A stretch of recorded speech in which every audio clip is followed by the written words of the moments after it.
Good afternoon, Mr. Gallagher. I think you've met Mr. Duncan, who will be asking you some questions.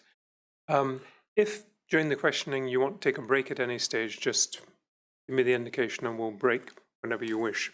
Thank you. You are, I think, prepared to take the oath. Is that Yes, right? I am. Right. Could I ask you to raise your right hand and repeat these words after me? I swear by Almighty God I swear by Almighty God that I will tell the truth, that I will tell the truth, the whole truth, the whole truth, and nothing but the truth. and nothing but the truth. Thank you very much, Mr. Gallagher. You're welcome. Mr. Duncan. Thank you, my lord. Good afternoon, Mr. Gallagher. Good afternoon. Can I begin just by having you confirm that you are James Gallagher, you live with your wife and 2 children in North Lanarkshire, is that correct? Yes, I do. And without telling me where you work, tell us please what line of work you're in. I'm a secondary school maths teacher. And you're here today to give evidence about the older of your 2 children, in particular, I think your son. Yes. He's presently 11 years old, is that right? Yes, yes. Yeah. And you've provided a detailed statement to the inquiry of your evidence, and you're content that that forms part of your evidence, Scottish Hospital's inquiry, is that right? It is. Now, you have, I think, a copy of your statement beside you, and please refer to it if you feel you need to as I take you through your oral evidence. We begin perhaps by just having you give us some thoughts on your son. Could you describe him to us, what sort of boy he is? Craig is a very, very chatty boy. He loves talking about things that he wants to find more information about.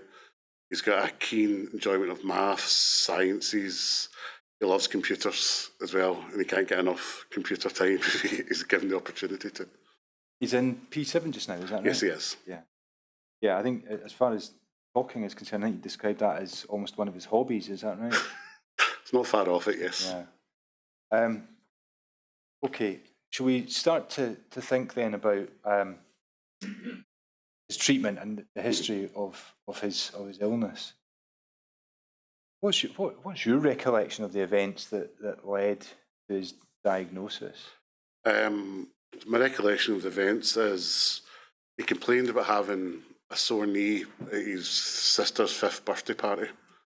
But particularly on this day, we went to a trampoline place, so we bounced on, not trampoline, bouncy castles. And he came to us up saying he had a sore leg, and we thought absolutely nothing of it. We thought it was just a usual thing of a child of his age, especially with all the bouncing he'd been doing. We then fast forward past his birthday to just after the Easter holidays. He had just returned to school, and during the course of that week, he started to complain that he was having difficulty walking. And initially, on the Wednesday, Denise took him through to what had just been her work, her previous role, and they examined the leg and said absolutely nothing wrong with him. But nothing really changed, just got progressively worse to such a degree that on the Friday, he struggled to walk. Barely, what would normally take a normal kid 30 seconds to run, he took nearly 10 minutes to walk from the entrance of his school to the car. And Denise thought, no, that's enough, we're going to go get it looked at. In the course of that day, we got it x-rayed, because I was initially at home with Katie. So we got it x-rayed, and then I was told I had to come up to the hospital. And during that time, that's when we found out there was an abnormality in his leg. And it was very much put forward to us that was a suggestion of cancer. We couldn't confirm it, but that was what the suggestion was, because it was the bizarre thing, a lot of his colleagues didn't want to tell her, because it's the last thing in the news you want to give to somebody who you've just been working with. So that was my recollection when he found out about it. We then, the particular doctor, I owe a lot to, he happened to know Mr. Duncan, sick kids in Glasgow, and he was able to phone him up and say, we've got a kid here, he's one of our nurses, can you possibly fit him in on Monday? And that's when the whole process started of going through scans and then eventually leading to what would eventually be his diagnosis of chronic myeloid leukemia. Yeah. I think in your statement you indicate that it wasn't really until, I think, after the chemotherapy started that you realised the seriousness of the situation. There was later into chemotherapy, especially when Craig had responded so well, it was described as, I can't remember who by, but it was one of the doctors or one of the nurses how, I think it was actually one of the doctors, how cancerous his body had become. It was well over 90% of his blood at this time had gone cancerous, because it particularly takes back when we got told his diagnosis of chronic myeloid leukemia. I looked into it, and it was something that a child could survive with, anybody could survive with under medication. But we're then told very quickly how it had gone into acute phase and gone into blast crisis. Yeah. How serious it actually was. Yeah. And I think we've heard your wife's evidence today already that the plan was to really hit it quite hard with quite intense chemotherapy at the start. Take it from there, is that right? It can be, especially when you see them pumping chemicals into your child that don't look right in any circumstances, luminous blue and stuff. So it's not an easy circumstances for anybody having to seeing your own child go through it. It's just not a pleasant time. Okay, well, we know that son was admitted to Ward 2A, Schahalian unit, the Royal Hospital for Children. And what I want to do now is just think about your experiences of being on that ward over the first weeks of his treatment. I think we've heard that mainly it was your wife who would stay overnight and you would be at home, or did you divided your time? During the initial phases, so during May and June, and then eventually through the summer, we took it in turns. Yeah. Just so we could try and maintain some kind of family life for our daughter. And summer it got slightly easier because we could all move in to Marion's house, so we could still, during that time at least, try and have family life. But again, back in the forth, especially when Katie eventually couldn't even go to visit her brother because things had progressively got worse in the ward. They were concerned about having any further outside influences. Yeah. Okay, well, we'll come on to that in a minute. Let's start with just really getting your description of Ward 2A. And if I ask you this question to begin with, can you recall whether you were in the same room the whole time or whether you were moved rooms? We were moved in multiple rooms, multiple times. And your wife this morning gave evidence about a move quite near the start in relation to which Professor Gibson had a role.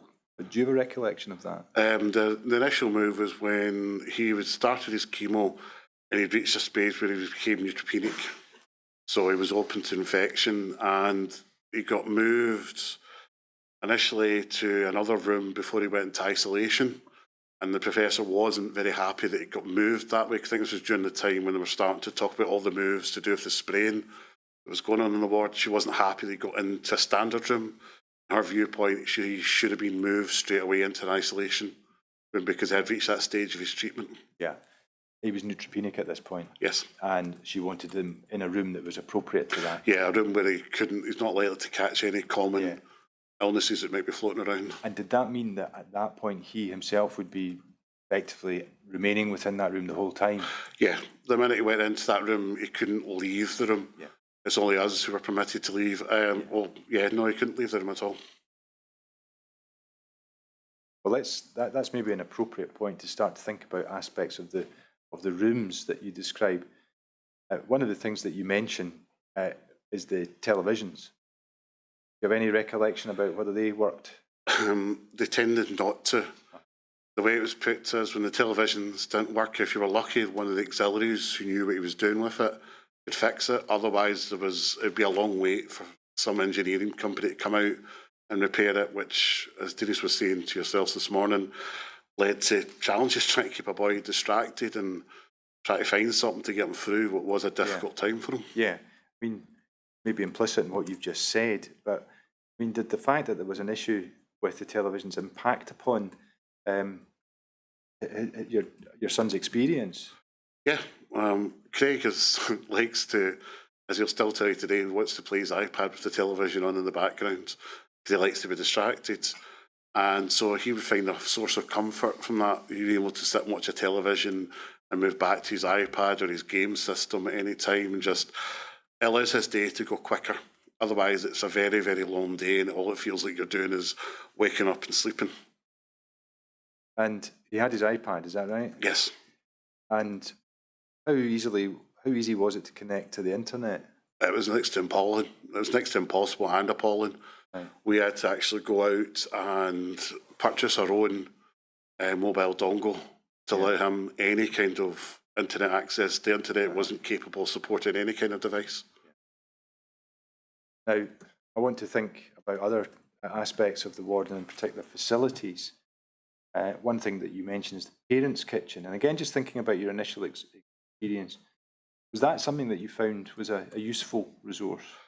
Having the use of a parents' kitchen gave you a moment's breath as much as anything else. It allowed you to compose yourself at times.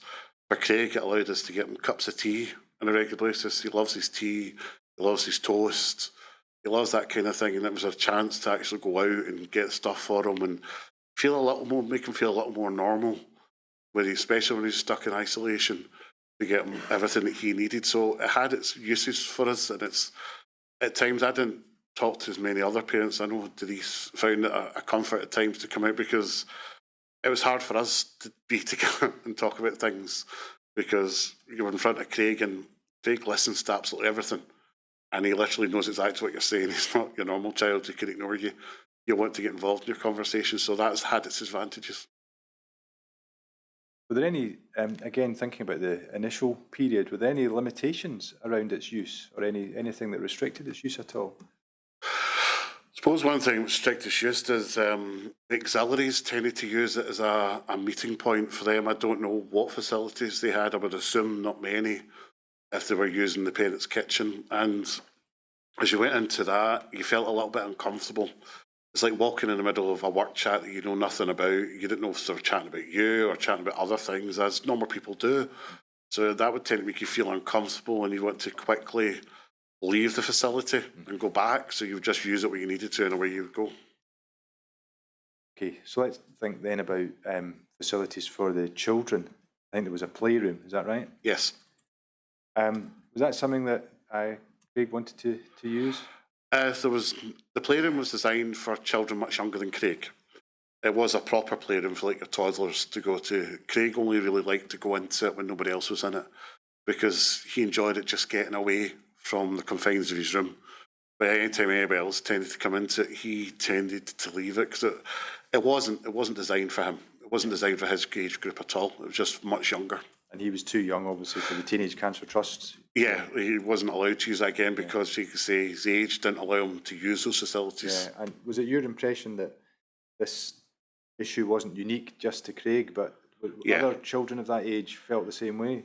Yeah, I would definitely say that was the case. There just didn't seem to be... Facilities were great for the really young children, they were great for the teenagers, but they're just that middle group when they've grown out of that.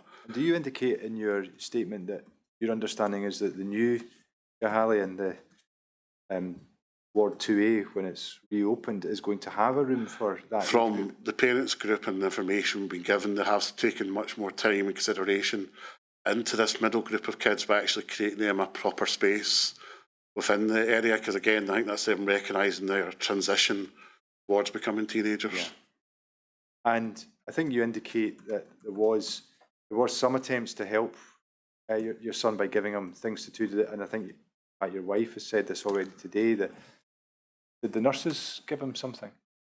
Well, it tended to be, some of the nurses were really good at trying to get Craig, because they could recognise quite quickly that he needed something to keep him going. There was a play assistant who would use everything in her powers to try and go get him either games from the budget they had, or go fetch him an Xbox or a PlayStation that could keep him distracted, because it's the kind of stuff he has at home. So you tend to find they would go out their way to try and find those things. It wasn't always successful, because again, some of the stuff they had was donated, so it's a wee bit older. It wasn't always working the best as it could, or somebody else was using it, because it wasn't like a lot of resource for that group. Yeah. Okay, now I want to ask you now about some particular incidents over these early weeks. And I wonder if you recall a particular incident on the 7th of July, 2018.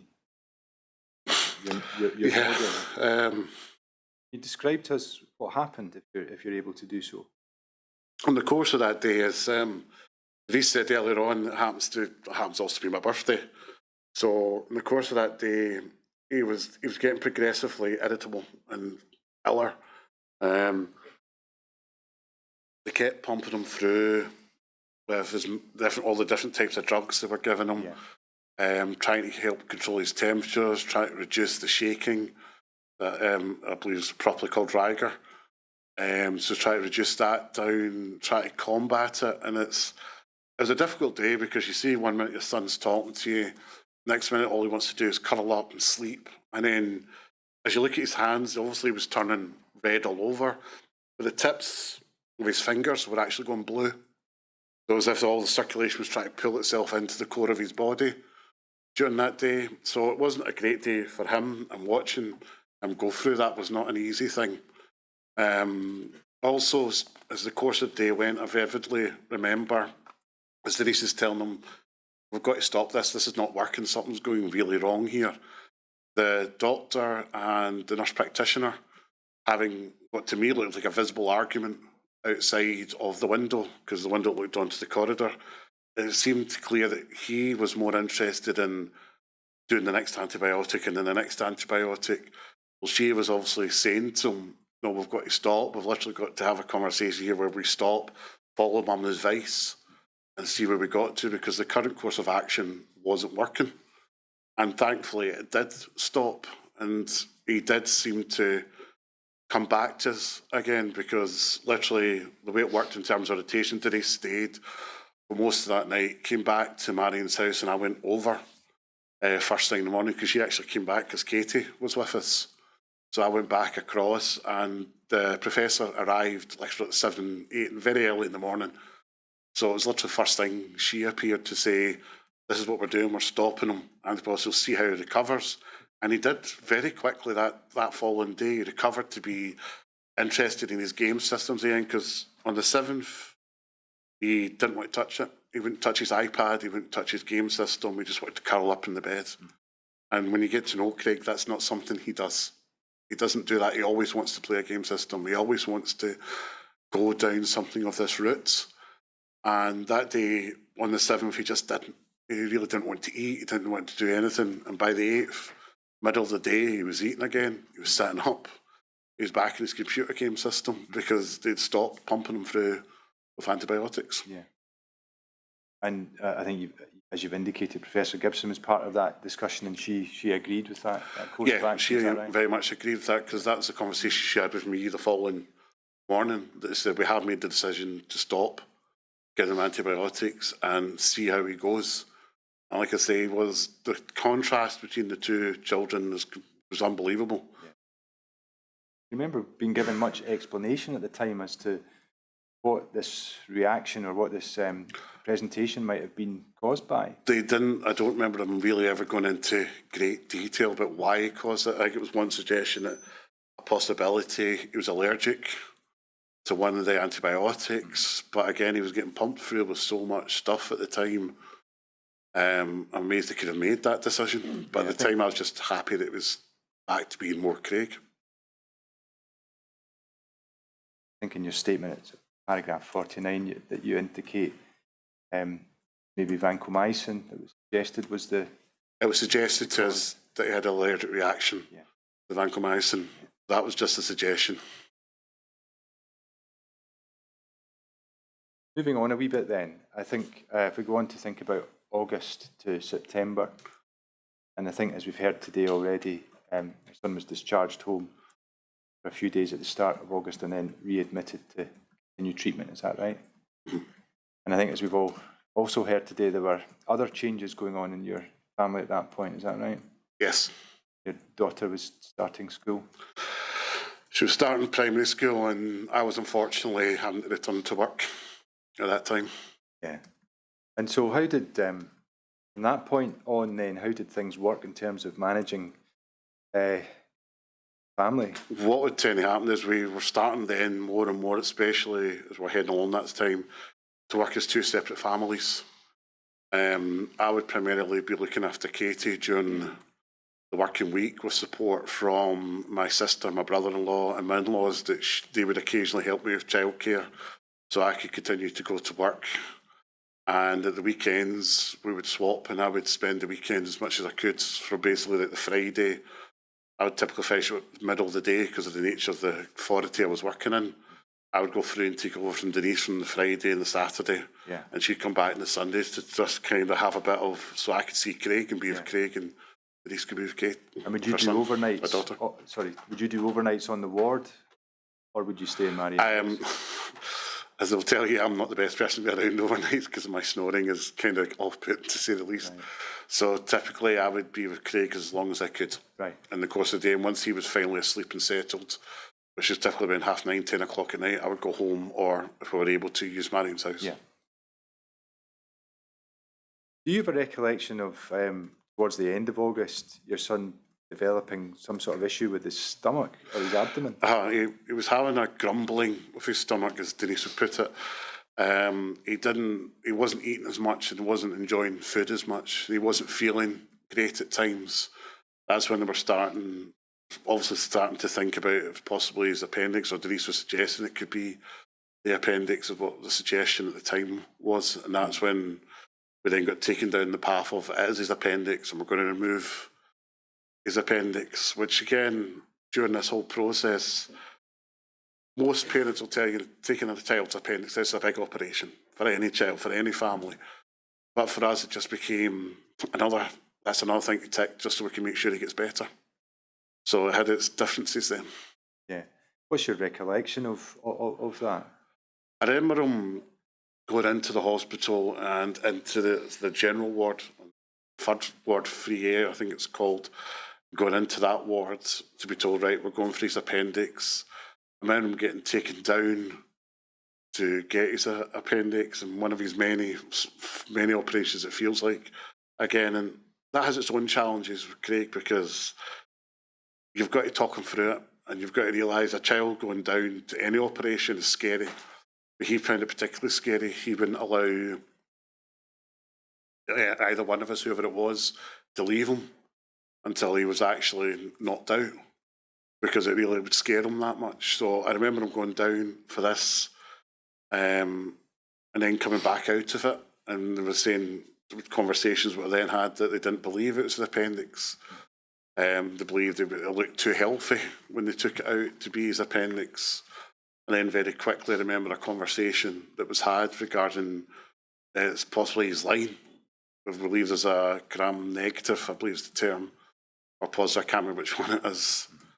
On his line, we believe his line is infected and we need to remove his line. And I remember the shock, and Denise is like, couldn't you have done this at the same time, or couldn't you have known this before time? Because as much as the results take time to come back, you would have had an indication that there was something there on the line. We didn't have to go through this second operation on this within 2 days. And again, having to go through that whole process with Craig, because the minute he found out he had to go through another operation, it starts building his anxiety. It doesn't matter if it's 2 weeks or 2 months away. All that time he knows it's happening, his anxiety will build and build until the day of it. You have to coax him down and then go through it again, and then sitting again outside the room with him, getting to hide over it, getting very upset about it, getting very emotional about it. And that has its impacts when you have to see it as a parent. And he didn't tell him want me to go through with him to the final stage. That was Denise, so she had to do that quite a few times. Were you present when there was this conversation after the... I do remember the conversation. I can't remember if it was there at the exact time or it was the second hand. I do remember it occurring, but again, I'll be honest, a lot of the time comes a lot of blurs. I can't remember the exact stage, I just remember it all. Yeah. I mean, I think in your statement that paragraph 51, have a wee look at that. I think you indicate a recollection of another conversation, and I think it is one that was given to you second hand. Yeah. Yeah. You recall your wife speaking to you about conversations that she'd had with Professor Gibson and I think Dr. Inkster and perhaps Mr. Redfern, is that right? Yeah, I remember having those conversations. Unfortunately, at the time, I was unable to take any further time off of my work, so I wasn't able to attend it with her. But I remember then taking me through that conversation and how, when they were talking about the infection and side of things, yes, I do remember it coming from her. So I'm just taking a second to read it. I'll take a moment to read it.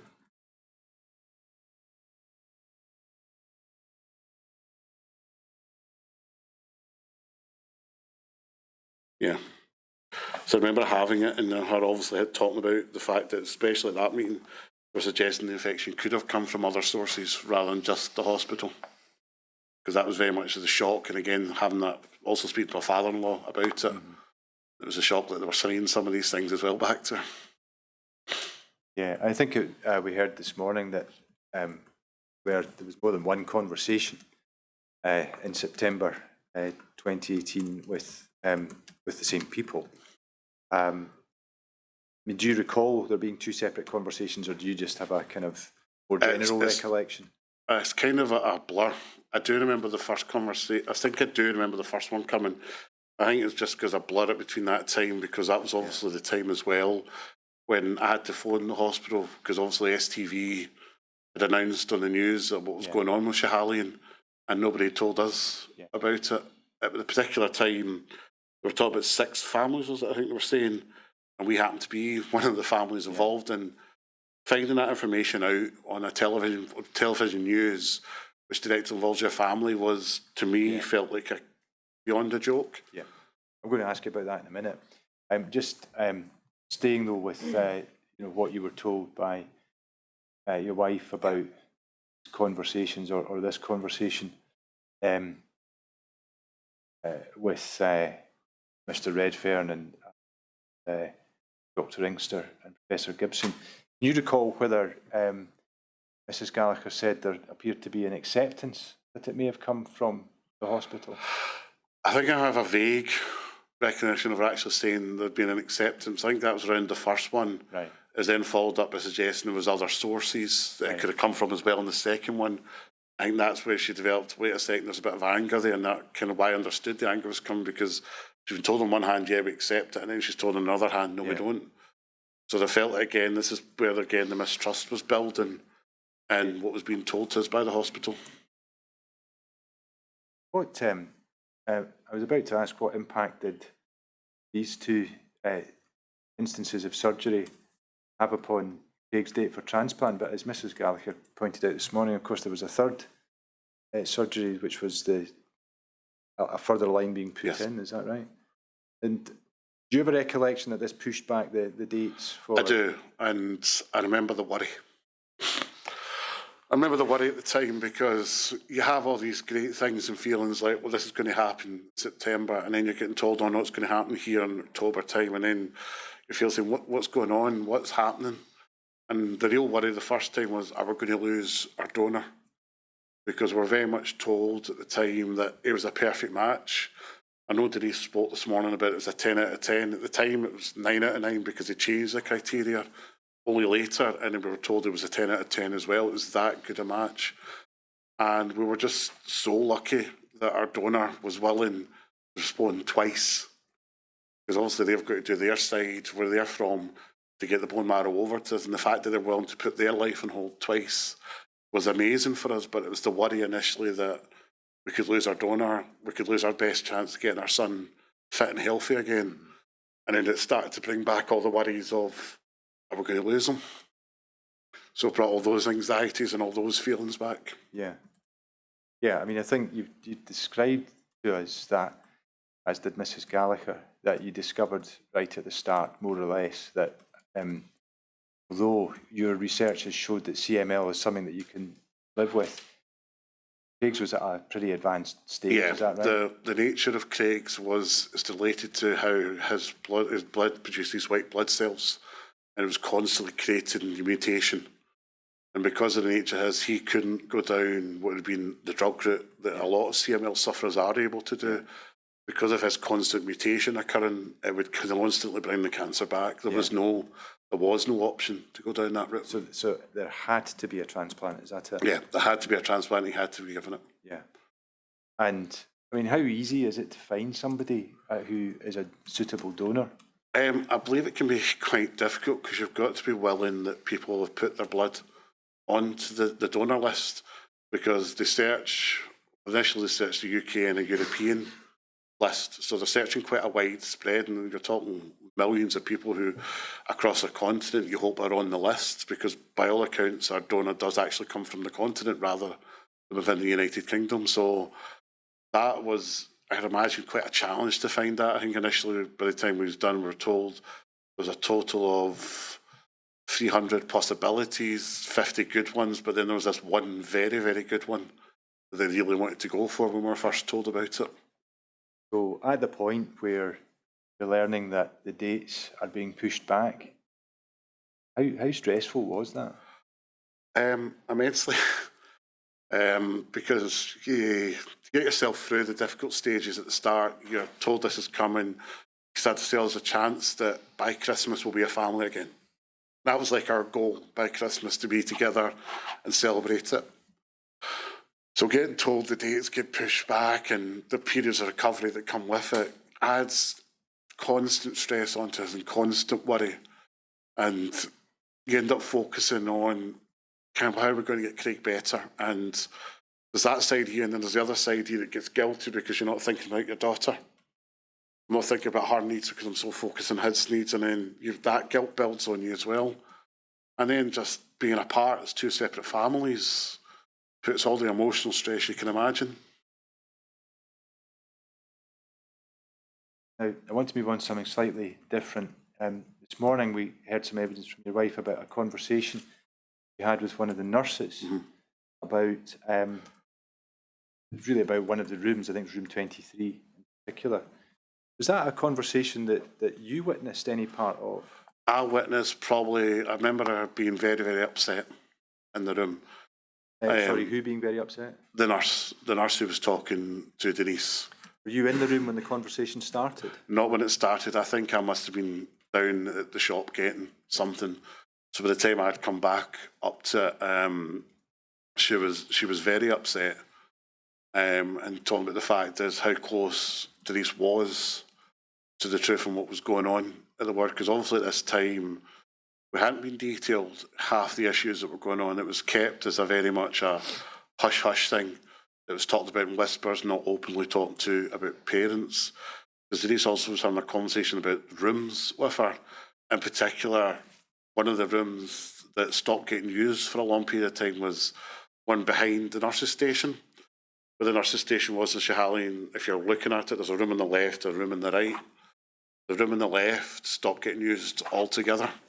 And a lot of people were coming in and out of that room constantly, looking at different aspects, I would assume, within the room. And obviously... What sort of people? Senior management. Definitely like senior management. They weren't dressed in scrubs and they weren't dressed in uniforms. So they were dressed in suits and they were looking around the room and they were coming back out and they were going in other times into that room, especially after it had been stripped clean in terms of there was no furniture in the room and it was just left empty eventually and it got no longer used. This is also before Schiehallion got shut down. And there's the suggestions, I believe, that they thought that was one of the rooms where the source of infection was probably coming from. What was it you heard in the conversation, the bit of the conversation that... It was just the fact that how close to Denise was and the truth, the fact that it was something within the ward that was well known about being in the ward. Sorry, what was? It was the fact the infection that was growing within the water system and within the pipe system that weren't right, and it was that kind of length, the fact that she was starting to challenge on it, that was felt that was well known amongst the staff, not amongst the patients, not amongst the parents. But it was well known that something was up and they knew about it already and they'd been trying to fix this very same problem one or two occasions before we were even patients in the ward. And if you have a look at your statement and go to paragraph 65, if you just have us maybe just confirm that is the conversation that you're referring to there.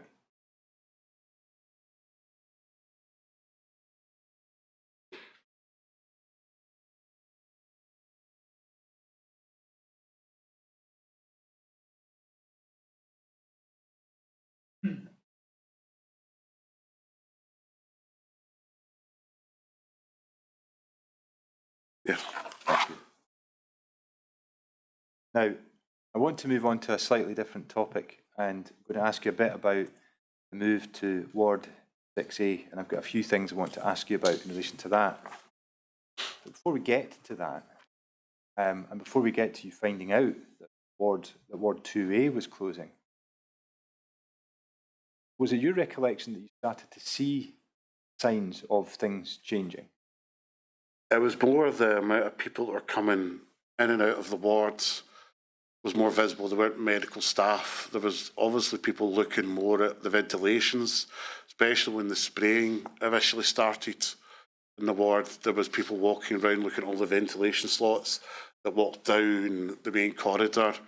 I think they were also looking at ventilation slots in the room, because even before, when we first went into the wards, Denise mentioned the fact that the ventilation units had all been popped out of their housing in the room. She thought that was very unusual. She's not seen anything like that within a hospital environment before, and she was wondering why that was. So this just seemed to follow along before that even shut. You were seeing more of these people coming in. I think by this time they'd done the initial batch of spraying of all the rooms, and we're talking about having to repeat it a second time, that every room was going to be resprayed again. So that you started to notice there was a sense of feeling that something was coming when you were in the ward. There was something going on, but what that thing was, you didn't know. Who was coming in to do spraying, as you describe it? It was, I believe it was a company they hired, because I believe the cost, we were once told the cost of the unit was quite expensive. And they said what would have to happen is the room would have to be sealed off, cleared of all the equipment, and then the room would be sprayed. Because it was the same time they had to actually shut down the playroom they did have and throw out the vast majority of the toys and the board games, because they're organic based, they couldn't be sprayed. So they had to all be thrown out and disposed of. So that was around that time. It tended to be, I think it was a separate company who was coming in to spray the rooms. Was it therefore workmen that you saw coming in to do this? When the machines were brought into the ward, yeah. Yeah. It was workmen you saw working with it. And can you describe the machines to us? I think to describe it best, it was a Dalek-like machine. You couldn't really see them. You only saw them when they were in the corridor about to go in the room, because when they went into the room, it was fully taped off, so you couldn't see it. It's actually something. It was only something when I was listening to Denise earlier on. It's something that continued on down into Ward 6A as well. That they would actually continue this spraying by sealing the rooms off, because that's all the tape that goes around it. And thinking about other aspects of the ward, thinking about the parents' kitchen, for example, is there any change in relation to the extent to which you were able to use that? Yeah, it got shut down. We were no longer allowed to use it, so we had to rely on staff to be able to bring us tea and coffee and toast if we wanted it for our son. Any explanation for why it was no longer open to you? I think then possibly, if there was any, it was to do with the fact that as part of the spraying process they had to shut the room, but it never reopened. And can you recall whether you were in your rooms in the room more than you were in the bed in Big's room more than you had been previously? Well, when the spraying was going on, you were in a room. You were home for more than a couple of days, but then you get moved on to another room that had been sprayed because they were spraying that room next to you. There was this constant flow of people moving from room to room, area to area within the ward. So there's a lot of, again, I think that was probably the other thing, things were going on because there was so much movement. Now, another thing that you indicate, which might indicate some sort of change, you mentioned that Big would use bedpans, I think, or peapots, I think you call them, is that right? Yeah. At the time, because his leg was in a cast and he was suffering pain with it, he couldn't really get himself easily from his bed to the toilet. So he had to use the bedpans or the peapots, as they like to call it. And what used to happen is once he used one, you could just go along to the sluice room, which is like a few doors up, dump it and collect a couple more for yourself so you can keep this flow going. But then they stopped us doing that as well. They stopped us using that room, and we had to request to get more from the nursing staff. Why? Was there any explanation for that? No. There wasn't any direct explanation of why that got shut down. Again, you just started to accept it. Okay, I want to move on then to think about the closure of 2A and to understand from you when it was and how it was you first heard about that. Tell us a bit about that. When the closure came, it came through a news report on STV. That's how we directly found out about the closure, that they were shutting the ward down, and so we had to sit and watch. And I think the reason we knew about it is we caught one of those clip shows that they run on the television coming up on the news. That's why we sat and we watched it. I then phoned the ward up directly to say, right, what's going on, what's happening? Person I spoke to, I believe, was the sister of the ward, saying, well, there's nothing we need to tell you right now. We'll get back to you. And I actually intentionally asked for a manager to phone me up back to let me know what was going on, because at the end of the day, medical staff are busy enough. They've got enough on their plates. I then got a phone call back from a microbiologist. And I asked why they were calling, because they said they were told to call us back. I said I'd actually asked for a manager, because at this time, I was exceptionally angry, because I felt this is not information I should be finding out through a news programme. I should have found out directly from the hospital board. I should have found out from the management. I should have found out from the ward. I should have found out from somebody to do with Greater Glasgow, not the television. So I'm not one of these people who gets angry if people I don't know. So I said I was frustrated that she was speaking to me, because it was a female, and I said, it's not you I have issues with, it's your managers, and I'd rather they speak to me. And I never got phoned back by the manager, because I think I was told initially they were in meetings, and later on down the line an excuse was made as, oh, they knew about the news report at 1 o'clock, but they were too busy trying to look at solutions going forward. That's why they couldn't contact us to tell us what was going on, and they accepted the fact, oh, maybe we got the communication wrong. It's more along the lines of, maybe we got it wrong. Of course you got it wrong. We should have been the first people who should have been informed as the families, because we knew we still had to go back in to the ward. We still had to do the rest of his chemo, and we still had to do his transplant. So we knew this was still coming, and that's when Denise started saying, where's the next nearest place? I think it was Newcastle and Manchester. Because she was starting to think it's bad enough going into Govan. We're now going to have to split where one of us goes away permanently down. So that added more anxiety onto our lives. At the point that the microbiologist called you, I mean, what did you know by that stage, beyond the fact that the ward appeared to be closing? What we knew was what was literally reported, that it was due to this water-based infectious agent that was growing within the ward. That was now the reason for the closure, and it would allow them to fix the problems within the hospital. And eventually, after that time, when we're back in, the initial thoughts was, I'll be shut for a couple of months maximum. And here we are, 3 years down the line, and the ward's still shut. And you indicated earlier that some mention of 6 families. Yeah, it reported the fact there were 6 families directly affected by what was going on. This was on the STV news report? Yeah, it was on the STV news report. And beyond that, and in particular, what, if anything, did you know by this stage about where you would be going? Initially, we didn't. We had no idea what was going on. It was only in the coming days to follow that we would get told that we were going to go, Craig was going to get his transplant down in Ward 4, and that's where he'd get it, and we'd be supported going into 6A, would be the temporary Schiehallion unit. It was very much put at the time, it will only be temporary. It'll be for a short period of time so we can fix the drains, I think the thing we're told about, so we could replace the drains. And that was all. And it was put across to us by the trust. It was a very short period of time. It was not going to be the long-term thing. Sadly say it didn't. It turned into a much, much longer period. Wait, have you got a recollection of when you were told that? I don't know if it was in conversations with the ward or a letter. Most likely, it had probably been a letter that was given to us. The primary form of communication was bits of paper.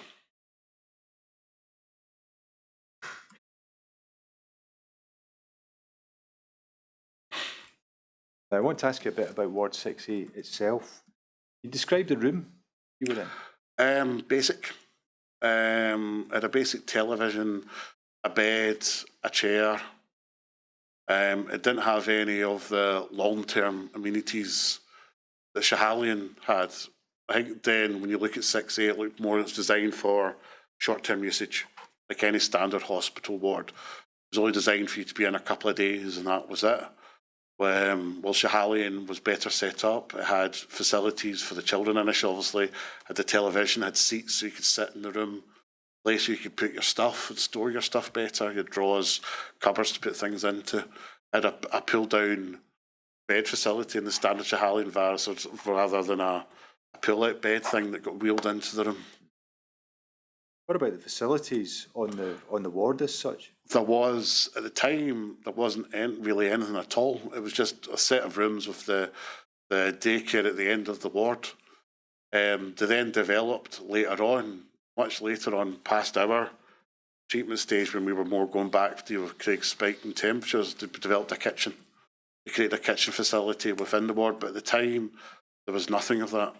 There were even, when they first opened it, rushing to try and make it more child-friendly in terms of how it looked. Otherwise, it looked like a standard adult ward. How did they try and make it more child-friendly? Put more colourful pictures up, put child-based pictures up, try and get some of the decoration that existed in Schiehallion, repeating it into the walls of 6A. They basically tried to decorate it more that they were used to. Schiehallion, more child-friendly looks to it, because it was very, very sterile looking.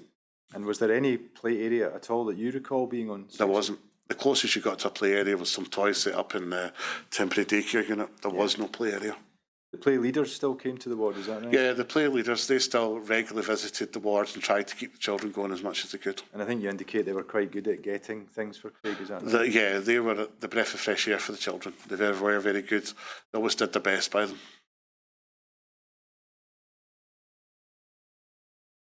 I want to move on and ask you now about another topic, and it's issues to do with the water supply. You mentioned a number of those statement.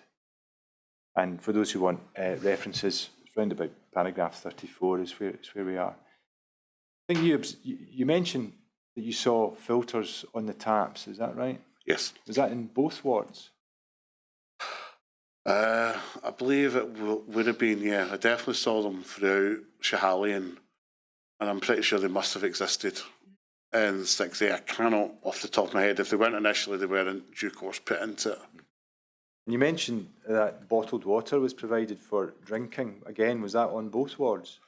It was. Well, you actually mentioned bottled water. There was actually slightly comical notice, and this is more going back to my original Schiehallion.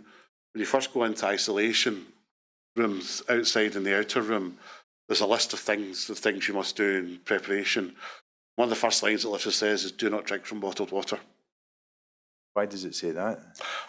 I don't know. I was assuming that because it suggested it could be an increase in infection, because again, it's not controlled, but it was one of the very first things it says on this list, and we're drinking bottled water at all times. And when you go into isolation, you're talking about rooms that are for transplant patients? No, this would be the ones they go into when they go neutropenic. Right. So it was the double-doored rooms, well, the double room doors, the first room being the outer room. We're in the outer room, and a unit that was sitting there, there was a list of do's and don'ts for isolation rooms. And like I say, one of them, and I think I vaguely remember saying something to Denise, the comedy, over it. We've been told not to drink bottled water on this list, but we're drinking bottled water all the time. I think another thing you mentioned was the water coolers appeared empty, is that right? And the ground floor where all the treatment rooms are, there's loads of water coolers beside literally every section. Not one of them had water in them. Every one of them had a sign on it saying, do not drink from or do not use. Did these things cause you any concern at the time? Of course they did. You're wondering how a hospital at this time, which is relatively brand new, we've spent a lot of money on it, and the basic amenities are not available to you. You are wondering, why is that? And I think vaguely once asking, well, what was the reason? Oh, there's an issue, we're getting it fixed. It wasn't, and there's something growing in the water pipes, there's just an issue. And you brush it aside because you're fully focused on the child.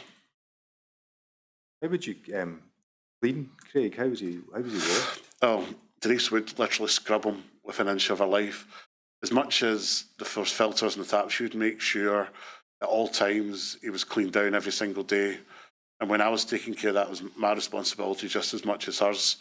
When he couldn't move, you'd get a basin And you'd use our cloths and you completely clean them down from head to toe and dry them down that way. But she very much believed that he should be kept clean every single day. I think you mentioned in your statement that you saw men coming in and examining the taps at some point. A few times actually coming and looking at the filters, looking at the taps themselves, and going into the bathroom and repeating the same process. I think at the time I probably put it down to, was that just them figuring out general maintenance or something, or was I just trying to find a way to take the filters off? You remember which ward that was on? Ishahalian. So 2A. How often would you see that?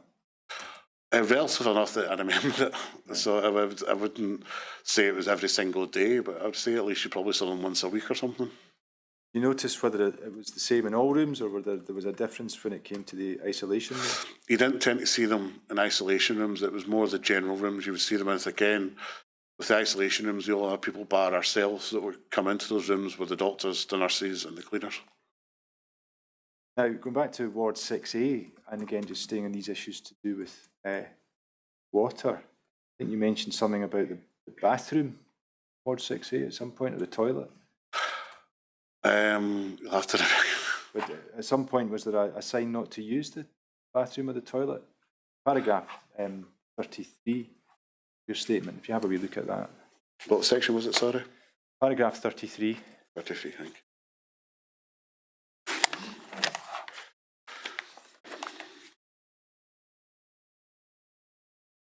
Oh no, I think that's a slight mistype. It wasn't in Ward 6, it was actually in 2A. In 2A, as you come into the main ward, just past the doors, there was an actual bath room, as in it had a bath in it. And from the minute we went in the room, there was a sign up on it saying, "Do not use," not in use, not to be used, kind of idea. It was very much put forcefully in that sense that it never was. It was completely sealed off. Right, thank you. Now, what, aside signs, what instructions or explanation were you ever given about use of the water? I think the only explanation, the only instruction we were given is not to drink it and to use the bottled water. And that was about it. There was no real in-depth reason why we weren't to drink the water. I think in my own head, I put it down to just like, every big public building, you don't drink the water because it's just the way it circulates or something. That's the only thing I was thinking of at it. When were you given the instruction not to drink the water? I think it would have been on our first day, when either our first day we went into the ward or just before we came across some daycare into the ward. And do you see whether the tap water was ever used for drinking? I think sometimes I would have thought, I'm not sure if it did, I think it was suggesting possibly used for boiling hot water at times. I think it was used occasionally for hot water, for boiling up in the kettle, making cups of teas, but I think again most people then went just bottled water. Yeah. Has there ever been any discussion among the parents about these issues? A vague, I remember a vague discussion about, especially when things were starting to come out, mention about a particular family whose child sadly passed away, that they didn't know that it was the water that possibly caused it. And I remember that conversation floating around at the time. And that was really just, again, there was just acceptance. I think everybody was very much initially at the first stages focused on our children. And we're thinking, we put our trust in the staff, the hospital and the NHS itself that they will do no harm to our children. So that's why we didn't overly question it at first. Okay, I want to move on to some other issues about the hospital that you raise in your statement. Cleaning.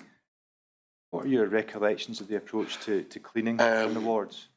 My recollection is the cleaning staff had a heck of a job to do, because there only ever seemed to be 2 of them on. The amount of rooms they were having to clean was a heck of a job, because they didn't seem to spend a long time in the room. It was a quick mop, it was a quick wipe down. It was generally surfaces that they could easily get to. They were given that wipe down. And there was times you would look at them, they're not wiping always the top of the wardrobes. There was still places where dust would build. So it was very much you could tell it was people trying to do their best, but were pushed to trying to do too much with too little time. So can you confirm whether or not, in your view, the cleaning of the rooms was thorough? No, I don't think, in my view, I don't think it was thorough. I would say at times I've seen in other working environments more time is spent cleaning facilities than we're always spent to cleaning the rooms. And you've already described to us how from time to time you would see this additional cleaning method being undertaken with these machines that look like Daleks, is that right? Yeah, well, that was done completely separate of the domestics to do with the ward itself. Right.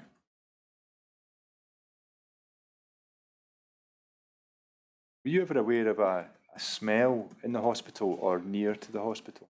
Yes, you knew you were approaching Queen Elizabeth campus when you got either to the motorway junction, what I call next to the light bulb factory style junction at the top end of the campus, because you could smell the sewage. The sewage, you could tell it'd been a bad night in Glasgow because the sewage would stink further away. You typically, as you approached the hospital, your windows would go up and your air filter would be switched off in the car because the smell was that strong on the outside of the building. That would also continue into the building. You would smell it in the main ground floor areas where the clinic was. Not super strong, but you could smell it. And I do remember occasions when Craig was in isolation where you could smell the sewage smell coming through into the room itself. There was a distinct smell. And Can you recall whether he was able to smell? I think, yeah, he could smell it. Craig can be sensitive when he's not distracted. He can be sensitive to smells. And he was trying to understand what the heck the smell was. We used to make it a joke. That was obviously somebody had created it, let wind off and try to make a bit of a joke of it rather than serious of it. But between me and Denise, we would question for something to create a smell like that within a room like that, there has to be something present within the air. That's the only way that could come about.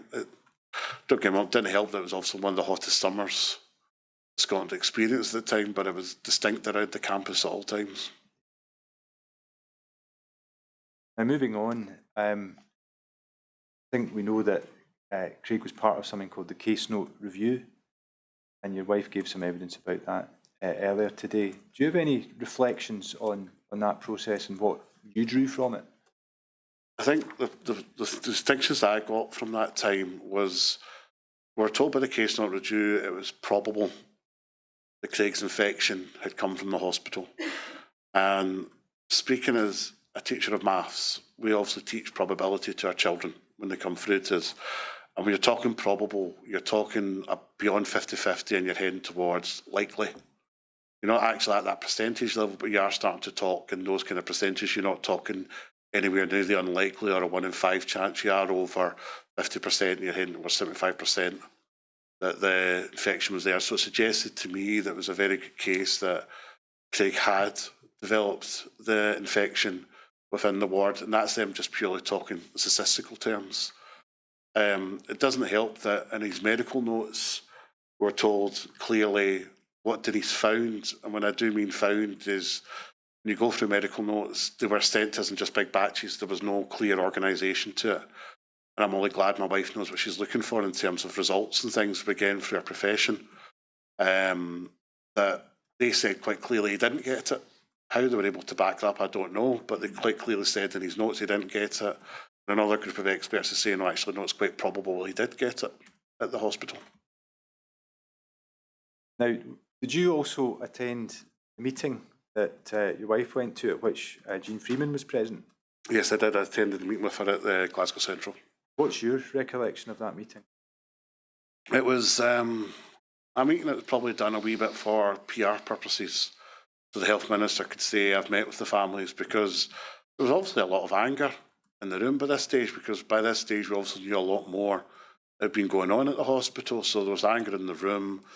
Some of the things that we found out in the course of what other parents had found was shocking to us, but I did feel very much it was a PR exercise on behalf of the Minister, especially because I know that he spoke earlier on about the duty of candour, that all doctors and nurses have this ability, but can't turn around and say that when you've got people who've got jobs, mortgages and families to look after. That's quite a flippant statement when you make it that way, because it's very easy to say it, and there's amazing people who do whistleblow, but you've got to think about their lives. So I did feel that was a bit of not a very good statement to make at the time.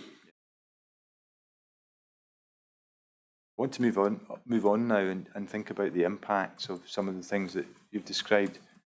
first of all, think about the impacts upon your son and the fact that he had his appendix out and he had his line removed and another line put back in. The fact that, based on what the case note review have told you, there was a probable link between that and an issue with the hospital. Mm-hmm. How do you feel about that? I feel angry and disappointed on the whole process for him because it put him through a lot emotionally. For Craig, he struggles through his autism, he struggles with his emotions, and having to put him through that, and him having to listen to your son say statements that he hates his mum, he hates his dad, he wishes he was dead because of the pain he has to go through, is not things you want to be able to talk about. It's not things you want to be talking about at the time. Your 8-year-old son, you don't want him to be considering these things. And having to take him through it and give him confidence everything will be all right was hard. It was very hard for him. And it was hard on us, I'd say, all of us. That's what I was going to ask you about now. In terms of the impact upon you, how do you feel?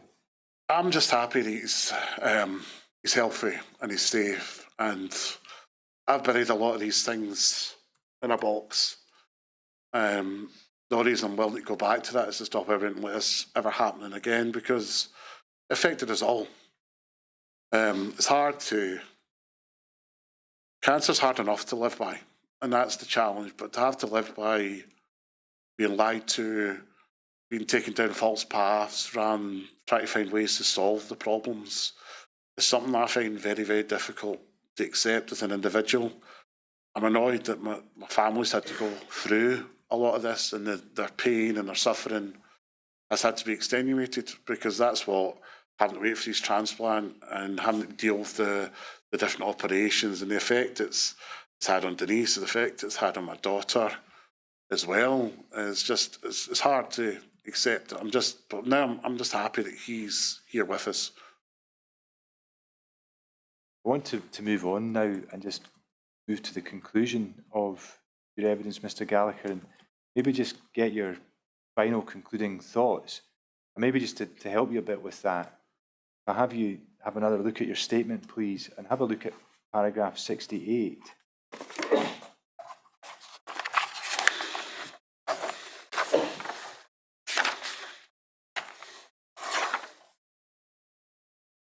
And I just noticed what you say about the medical staff, and take a moment to look at that. And does that reflect how you feel about the clinical team? It does, yeah. I felt very much, even to this day, that the clinical team was doing everything in its power to save my son. But I very much do feel that the management team of Greater Glasgow threw them all under a bus, because they were the ones repeatedly, in the early days, blamed for their bad practice or their bad approach to treatment, rather than the real problem that existed. Thank you. Is there anything else that you want to say just now before you conclude your evidence? I think the only thing I probably want to say to conclude on is, if the hospital management team had just spoken to the parents involved when it first started, I'm sure plenty of people could have sat down, we could have worked through solutions, we could have talked through solutions, and we'd never had to go down this route. But instead, they decided they wanted to lie, hide, and downright just not want to acknowledge the problem in the first place. I just feel they've let a lot of people down, because years ago, when I saw that building going up, that amazing big hospital, we used to pass it on the motorway, I used to think, wow, that must be some place. And now, having lived through it and gone through it, I never ever want to go near that campus if I don't have to. I feel it's made me lose a lot of trust in general and management from the NHS, not the medical staff and not the medics. Then today, my wife, the nurse practitioner, I cannot speak highly of them, but I cannot imagine why somebody would go to that form of deceit. That's what it feels like. Thank you, Mr. Gallagher. My Lord, those are all the questions for Mr. Gallagher.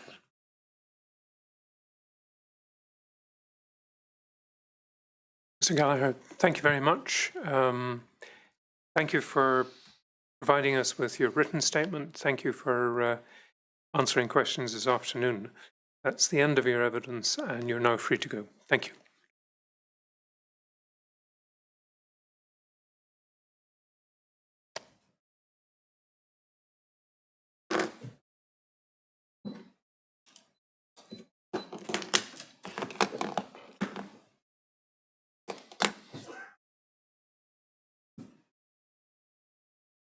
Right, we have witnesses tomorrow and able to begin at 10 o'clock.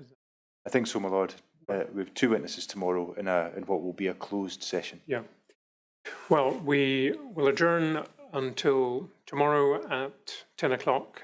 And as you'll be aware, as I will probably remind you again tomorrow is a closed session subject to specific restriction orders. But until tomorrow.